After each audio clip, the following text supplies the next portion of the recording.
Welcome to Venezuela Insider, the only place in Venezuela for expats, digital nomads, entrepreneurs, investors, travelers, and related internationals. For more information, venezuelainsider.com. Today we're talking about the Equatorial Paradox. And this paradox is a socio-economic phenomena that occurs all over the world that you might have noticed, but you don't have a name or an explanation for that. And if you see, all over the world, usually the high developed economies are those nations that they are or way the north or way south of the entire world.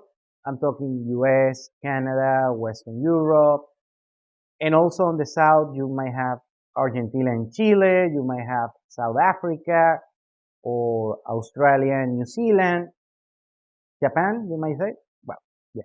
You know what I'm talking about. Those economies are the most developed economies where you have better standards of living, and the poorer countries are close to the equatorial line. I mean, they're on the middle, on the latitude on the world. I'm talking, the African nations, the Latin American nations. I'm talking some of the Southeast Asian nations and such. And this is a crazy phenomenon, but you might see it. Actually, I have a couple of graphs. If I found it, I'm gonna put it here, in case you don't want to watch it. So, depending, as long as you are far from the equatorial line, that's the line that divides the world into halves. So, as long as you are farther from that line, the country is going to be richer, and the closer you are to the equatorial line, the country is going to be poorer. Of course, this is a correlation, not a causation thing. Some countries close to the equatorial line are very rich, and some countries farther from the equatorial line are poor, or are poorer compared to other economies on the same coast. And why this phenomena happens? Well, there is not a straight answer, but we are gonna, let's say, discuss a little bit the reasons that might have something to do about this phenomenon. Number one is planning. Since on the countries that you have the four seasons farther from the equatorial line, any season, spring, summer, autumn, winter, the four seasons, have a specific, let's say, lifestyle and work style, and have a different status quo compared on the countries that is summer all year round.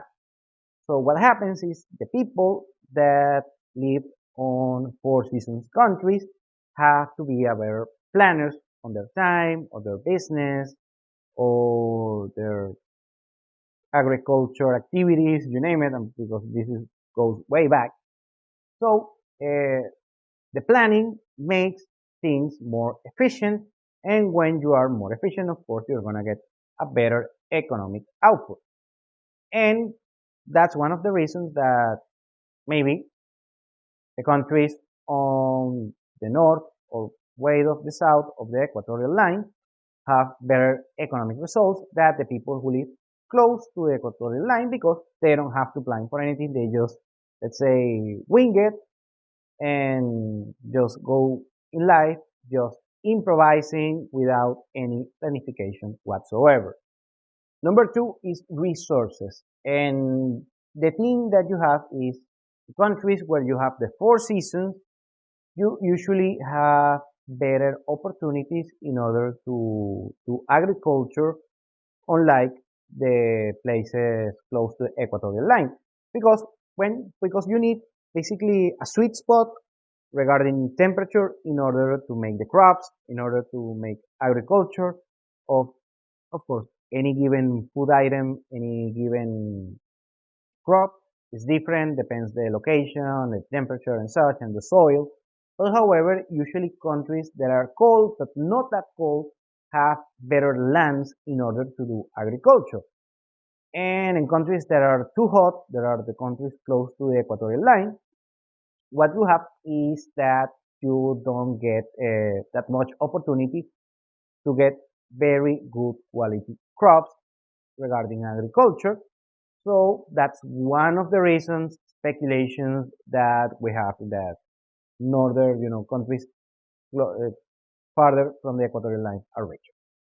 And number three, we have social relationships. And this is the only one that I disagree because, on these reasons why this difference between rich and poor countries regarding the equatorial line, there are many books, many theories and such regarding this discussion, this conversation. But this is the one that I disagree. I don't disagree, but I don't entirely agree.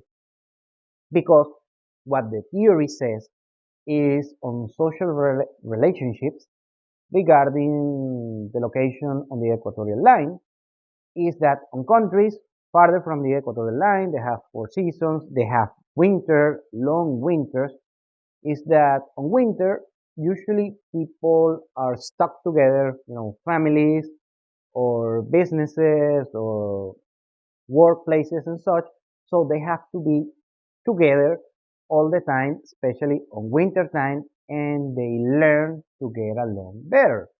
Meanwhile, close to the equatorial line, because there is summer all year round or something, or spring, something like that.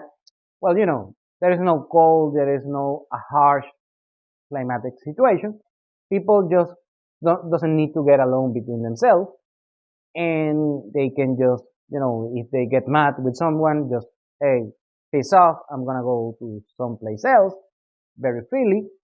And according to the theory, people on countries with 4 seasons have better relationships than people on countries close to the equatorial line, talking Latin America and Africa and so.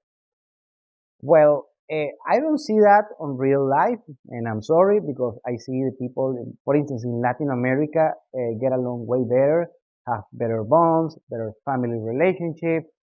They are friends with each other, have great network.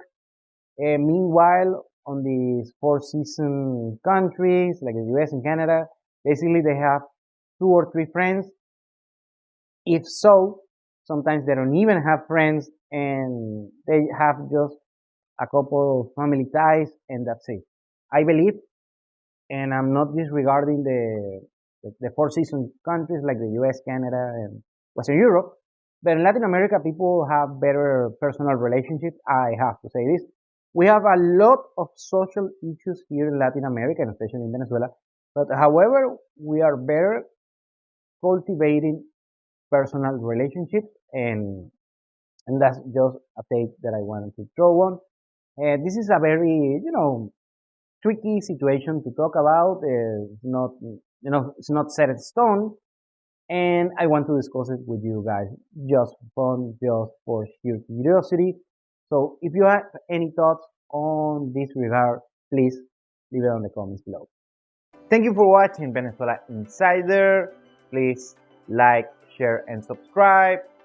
Follow us on social media. If you want to work with us, VenezuelaInsider.com. Thanks again and have a nice day.